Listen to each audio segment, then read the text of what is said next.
चीन की एक साजिश बेनकाब होती नजर आ रही है। दोस्ती की बात करने वाला चीन भारत के सीमाओं पर जो कुछ कर रहा है वह बताता है कि दोस्ती की बात बेमानी है। दरअसल चीन ने भारत सीमा पर अपने सबसे घातक हथियार को तैनात किया है। चीन ने ये हथियार लड़ाकू विमानों और हाई वैल्यू वाले सैन्य ठिकानों को निशाना बनाते हुए यहाँ लगाया है। यहाँ तक कि ये हथियार रडार की पकड़ में नहीं आते। चीन ने भारत सीमा पर कौन से हथियार तैनात किए हैं और क्या चीन युद्ध की तैयारी में जुटा है, इस खबर से जुड़ी पूरी जानकारी देखिए इस रिपोर्ट में।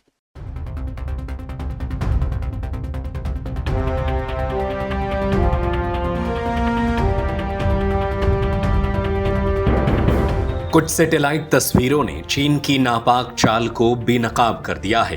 दरअसल एक सैटेलाइट कंपनी वेंटोर की तस्वीरों ने चीन के इरादों को साफ कर दिया है।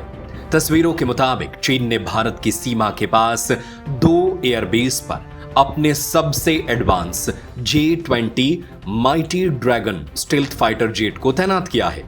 9 जुलाई को ली गई तस्वीरों में शिनजियांग के होटेन एयरबेस पर 8 J-20 खड़े दिखे थे। होटेन एक सिविल मिलिट्री बेस है जो उत्तरी लद्दाख में भारतीय वायुसेना के दौलत बेग ओल्डी बेस से सिर्फ 245 किलोमीटर दूर है और लेह से करीब 389 किलोमीटर दूर है।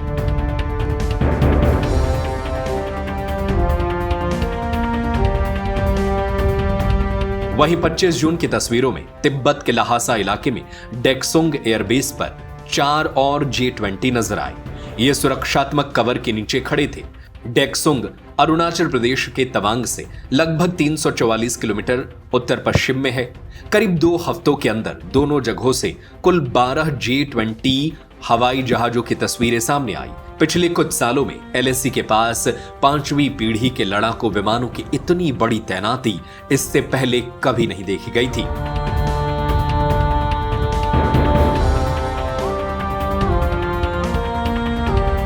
चेंगदू एयरक्राफ्ट कॉरपोरेशन द्वारा बना J-20 चीन का 5वीं पीढ़ी का स्टेल्थ फाइटर जेट है। इसे रडार से बचने वाली तकनीक, लंबी दूरी की मिसाइलों और एडवांस सेंसरों के लिए जाना जाता है। स्टेल्थ जेट की खासियत है कि इसकी डिजाइन और रडार शोषक सामग्री के कारण यह दुश्मन के रडार और इंफ्रारेड सिस्टम के पकड़ में बहुत देर से आता है। इसी वजह से यह दुश्मन के इलाके में चुपके से घुसकर हाई वैल्यू टारगेट और फाइटर जेट्स को निशाना बना सकता है। रक्षा विशेषज्ञों का मानना है कि ऊंचाई वाले एयरबेस पर J-20 की बार-बार तैनाती अब चीन की स्थायी रणनीति का हिस्सा बन रही है। सबसे हैरानी की बात है कि 5वीं पीढ़ी का फाइटर जेट चीन के पास मौजूद है, लेकिन भारत के पास अभी 5वीं पीढ़ी का कोई फाइटर जेट मौजूद नहीं है। हालांकि भारत की सरकार लगातार 5वीं पीढ़ी के फाइटर जेट को बनाने के लिए कार्रवाई को आगे बढ़ा रही है।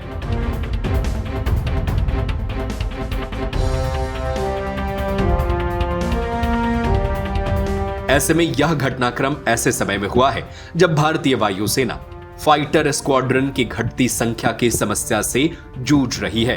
स्वदेशी LCA तेजस Mk-1A प्रोग्राम में 2 साल से ज्यादा की देरी हो चुकी है, जबकि 114 मल्टी रोल फाइटर एयरक्राफ्ट, इनमें राफेल जेट भी शामिल है, इसकी खरीद की प्रक्रिया अभी चल रही है।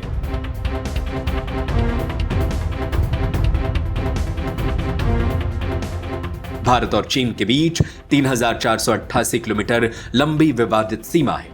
वहीं साल 2020 में गलवान घाटी की झड़प के बाद से रिश्ते तनावपूर्ण हैं। कई दौर की बातचीत के बाद कुछ इलाकों से सेनाएं पीछे हटी हैं, लेकिन LAC पर अब भी दोनों तरफ भारी तैनाती है। सैनिकों के साथ बख्तरबंद वाहन और आधुनिक हवाई संसाधन भी तैनात है। सैटेलाइट तस्वीरों के बाद अब सवाल यही है कि चीन की यह गेम आखिर किस दिशा में जाएगी और क्या चीन को जवाब देने के लिए भारत तैयार है? इस खबर पर आपकी क्या राय है? हमें अपनी राय नीचे कमेंट बॉक्स में जरूर बताएं।